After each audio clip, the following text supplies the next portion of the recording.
Nature's wealth, good for your health. This is the Raw Life Health Show.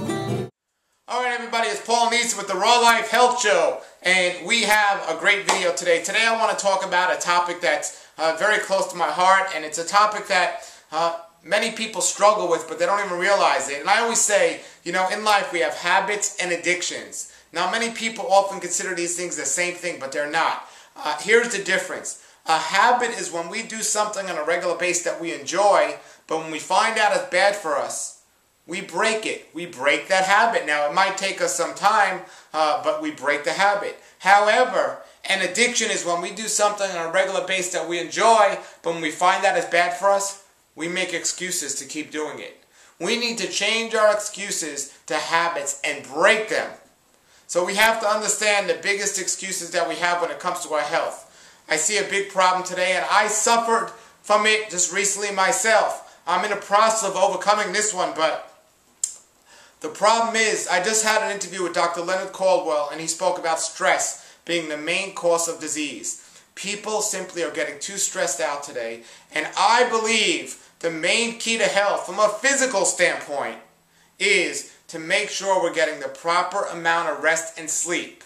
And because today's world has us moving and grooving and never stopping or slowing down, we're not doing our body justice. We're not giving our body the rest and the sleep that it needs, and it's creating a problem. I mean, we have emails, BlackBerries, cell phones. We never got a chance to rest and be with ourselves.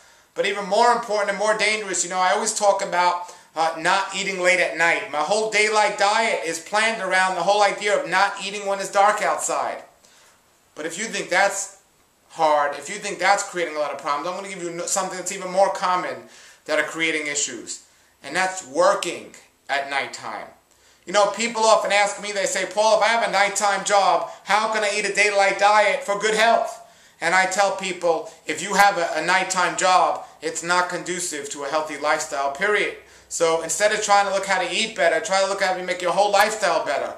Working at nighttime is a dangerous thing we do on a regular basis because we all feel, including me, there's just not enough times in a day to get things done. Working at nighttime is probably the most common practice we do on a regular basis that's not healthy. Not only is there an issue when it's dark outside that we shouldn't be working so much, even exercising, we should be getting ready for sleep, getting ready for bed, maybe reading a book and relaxing, but even something as little as watching TV can create such a stimulating effect, can also take our mind off the things we should be focusing on, but even worse, it can keep us from getting the proper sleep that we need, and that's where the true cleansing and healing takes place. We have to take this message seriously because it's such a common issue. You know, the #1 disease out there today that often goes misdiagnosed until later on is adrenal fatigue. Adrenal fatigue, I wrote a whole chapter about it in my book, The Daylight Diet, but so many people are suffering from it. Some people said, oh, I'm just tired, I'm burnt out or whatever, but when you're burning the candle on both ends, you are going to suffer. It's just a matter of time. Now, you might feel great because of the adrenaline rush you get from the stimulation, but you're still creating a big problem because your adrenal glands, all of your hormones are just getting depleted because you're stressing yourself out. And Dr. Caldwell couldn't say it more clearly. The major cause of cancer and all disease is stress. We need to de-stress ourselves. Now, you have to find something that relaxes you and use it often. I'd say every night before getting ready to go to sleep. And watching the TV is not one of those things. TV is stimulating. Eating late at night is stimulating. Working on a computer at nighttime is stimulating. You know, there's a tremendous problem. They say, you know, you shouldn't be working on your computer. I would say maybe 4 hours before going to sleep. And that doesn't mean working on your computer late and staying up later. I mean, we have to stop working at a decent time. But I'll be honest with you, everyone.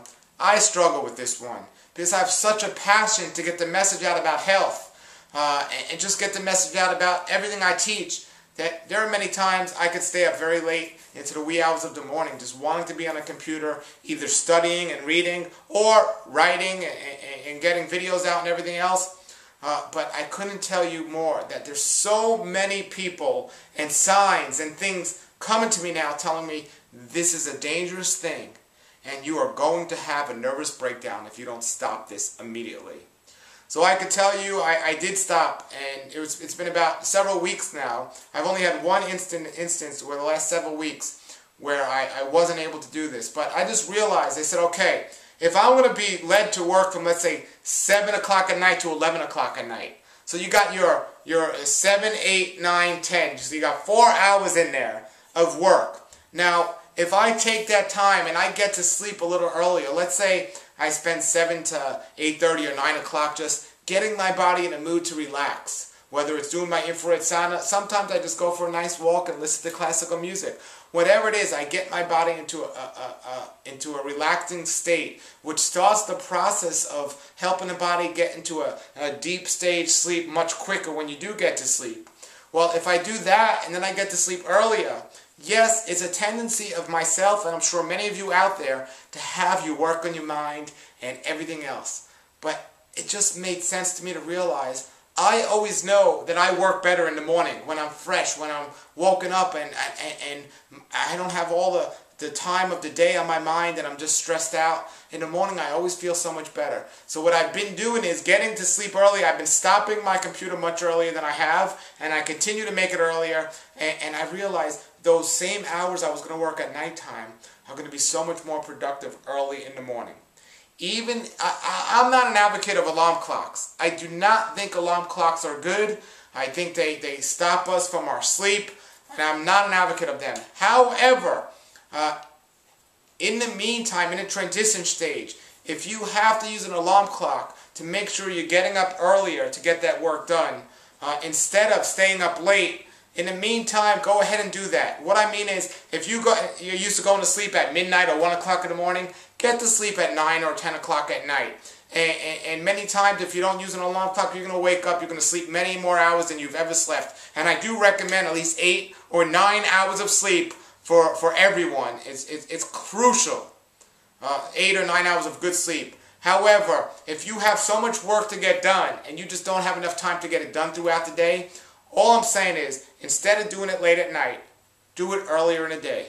And if you get to sleep, at 9 or 10 o'clock, and you know you have to be up at 7 o'clock in the morning because you have to start getting work done that you didn't get done the night before, well, in this temporary time, maybe use an alarm clock to get up at that time.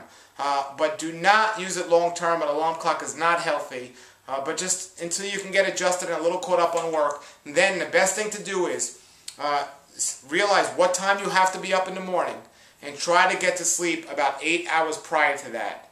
So you're guaranteeing yourself you're getting your 8 hours sleep. And if your body needs more, it'll take more.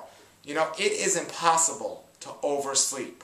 That's where cleansing and healing takes place. And the sicker we are, the more stressed we are, guess what? The more sleep and rest we need. And it's deep sleep, not tossing and turning all night. If you wake up in the morning and you're still tired, guess what? You didn't get enough sleep. It's deep sleep. This is why I don't recommend drinking anything right before going to sleep or anything that's going to get you up in the middle of the night. Because when you get up to go to the bathroom, it takes your body out of that deep stage sleep. And then your body has to work to get back into it. It's very simple, everybody. We need to get to sleep. We need to get to rest. And nobody's perfect, and my name's not nobody. I've struggled with this in the past, but you're not going to see any Facebook things from me at 2 o'clock in the morning anymore, because I can't tell you, this is such an urgent thing. When something comes to you, you have to react, and now it's coming to you because I'm giving it to you. I see it real clearly, and I know what I have to do, and I'm going to do it. So I hope you all are going to do it as well, and you're all going to take this message seriously. The computer can just keep us addicted to it. I could just look at the computer and then I'm staying on all night. But I'm not going to do that anymore because I love my body, I love my health, and I want to make sure that you all do also, and you give your body the respect and the rest it needs. Alright everybody, so there you have it. This is Paul Neeson, very early in the morning, getting this message out because I went to sleep at a decent time. And those birds are twerping outside, and what are they saying? They're saying, have a great day and a great raw life. Nature's wealth, good for your health. This is the Raw Life Health Show. Raw Life, brighten up your life.